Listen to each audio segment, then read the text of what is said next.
Nigeria, Africa's powerhouse, a resource-laden country, is currently powered by the oil and gas sector, which accounts for a huge chunk of the nation's 90% foreign earnings and 80% of exports.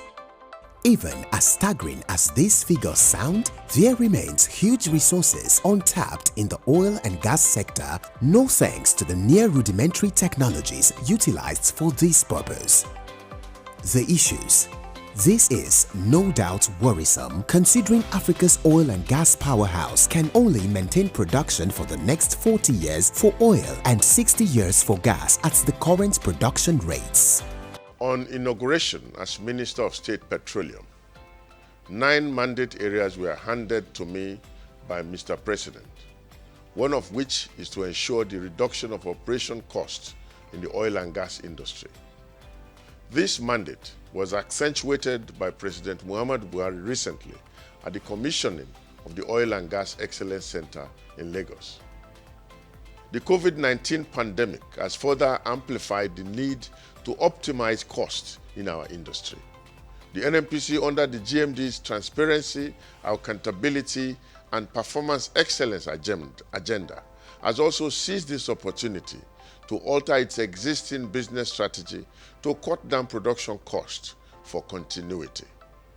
A set target for the attainment of sub $10 per barrel operation cost led to the identification of the upstream main cost drivers: HR, logistics, security, direct lifting, operation maintenance, and public affairs, which account for 80% and 60% of JV and PSC operation costs, respectively. Industry experts will be required to engage under the Nigerian Upstream Cost Optimization Program, NUCOP, to champion several initiatives that will support our cost reduction aspiration and set a path towards achieving an overall reduction of unit operating costs, whilst ultimately improving our bottom line. The successful implementation of this laudable initiative in 2021 will further support the execution excellence drive to move from words to action. Globally, when you look at cost of production, ours comes among the very high cost of production environments in the world in the upstream. And when you look at also the progress that we're seeing in the industry around energy transition to cheaper and more friendly fuel, there's no way any company or any country will survive this except it does something about its cost of production.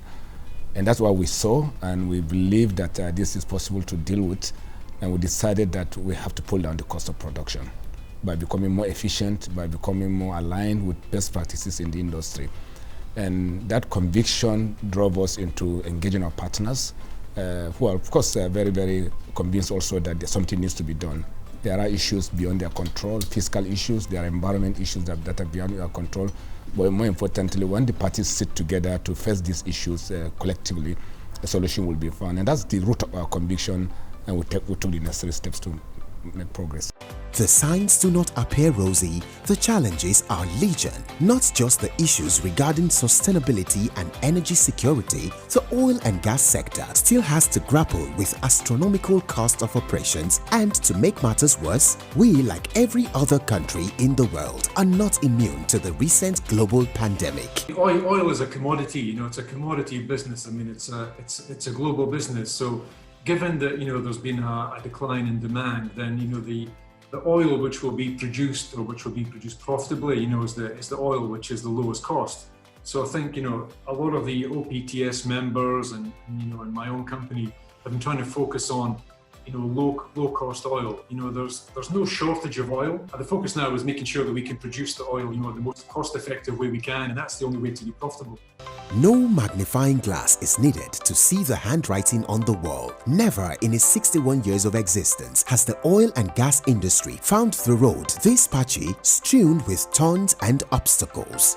The consequences: It is indeed common knowledge internationally that Nigeria is a high-cost producing country, with the unit operating cost increasing over the last 10 years, with HR services, logistics services and direct handling costs accounting for 70% of the total UOC. There's no way you increase value when you spend more money than you need to do on production process. And that's what has been happening, and that is because there's absolute lot of synergy in the industry. And what we're bringing on the table is to make sure that we pull down this cost. Once you're able to pull down the cost, your tax revenues will increase. Also, your margin on the production will also increase. And ultimately, the shareholders will benefit from it immaterially. And doing this also enables you to create more employment, more opportunities, so that companies are now focused on assets that are able to produce optimally. They're also able to invest intelligently, unlike what we are doing today, where we invest on other assets that probably don't bring any value on the table.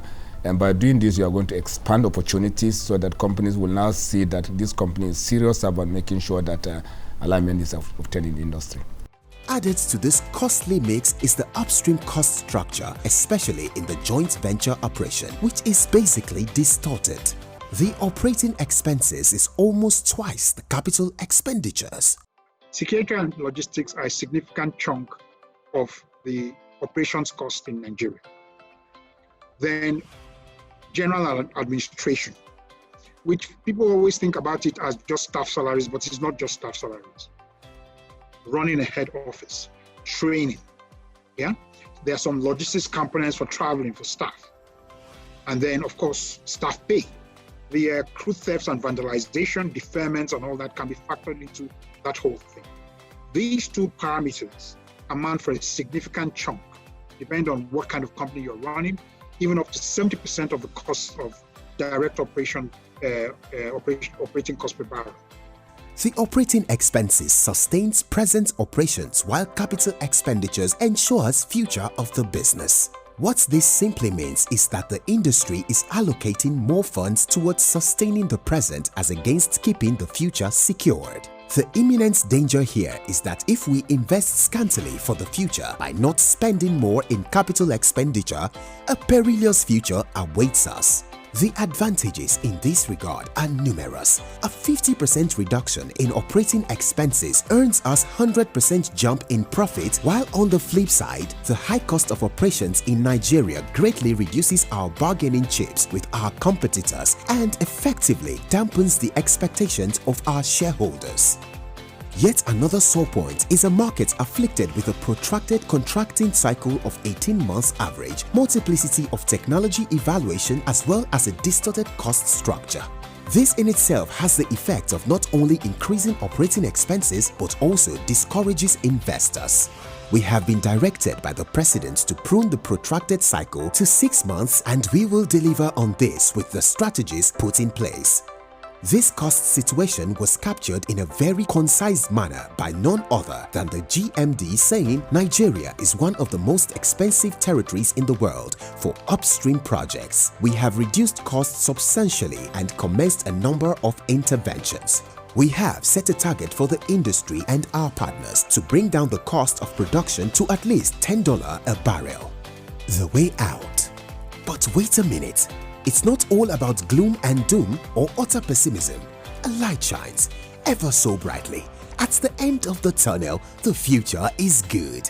As we roll up our sleeves, redesign our strategies fully focused on fixing these problems. We're not just starting, we've actually started a year ago, and we're seeing visible dividends in this process. Today, our cost of production has gone down by at least $7 to $8 from when we started. And this work in progress, and I know that with sustained engagement and sustained decisions that we have to make collectively as an industry, we'll achieve that. NNPC is walking the talk as it seeks to stabilize the oil and gas industry as well as increase profits accruable to shareholders and investors, with GMD Malam Mele Kyari spearheading this drive.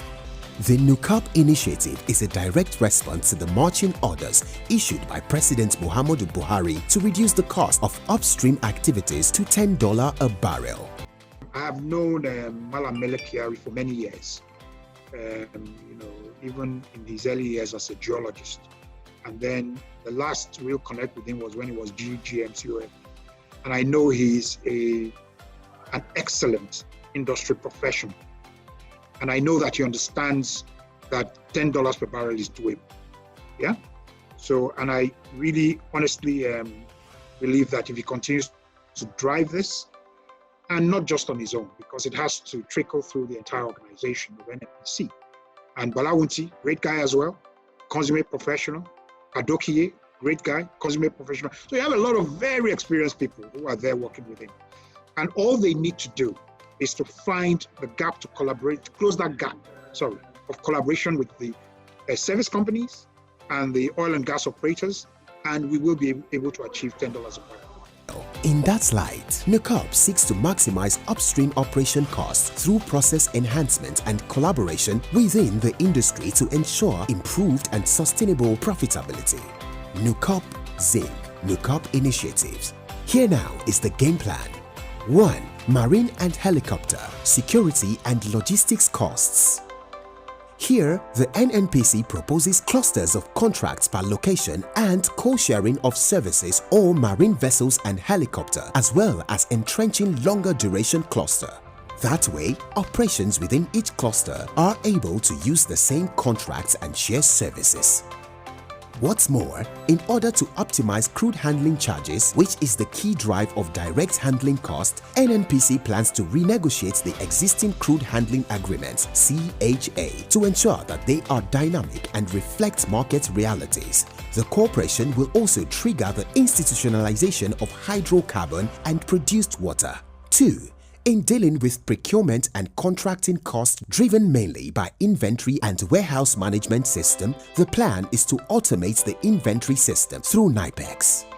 The projection, therefore, is that it will serve as an inventory exchange platform for surplus inventory to all operators while also ensuring proper oversight of inventory and warehouse across the industry and in the process promote efficiency and savings.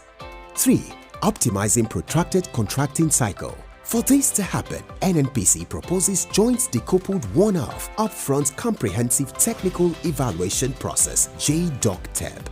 In layman's terms, going forward, the technical phase is to be decoupled and conducted on a continuous basis irrespective of the availability of opportunity. We really welcome as an industry, this initiative by the Honourable Minister of State and the GMD to try and bring together, all the stakeholders to look at ways of how we can enhance the competitiveness of the upstream sector in Nigeria.